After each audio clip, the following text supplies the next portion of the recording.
Sam Cooke, who was obviously a singer as well, but also was on the front lines, helping and assisting in the civil rights movement. And that's another thing that I wanted to talk about. During the civil rights movement, you had entertainers, athletes, and activists all working together because there was a marriage there. There was an influence there. We could cross promote. We could use those who had the finances would be able to take those finances and put it behind the movement so that we can make sure that the movement stayed moving on and continued on towards the goal. We didn't have to rely on outside influences that would finance our activists and then wonder why we're not getting anything done.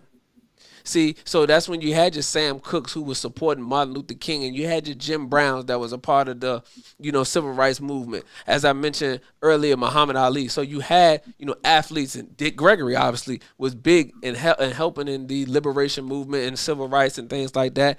And of course, even after that time, still being a prominent teacher in the community around what was going on.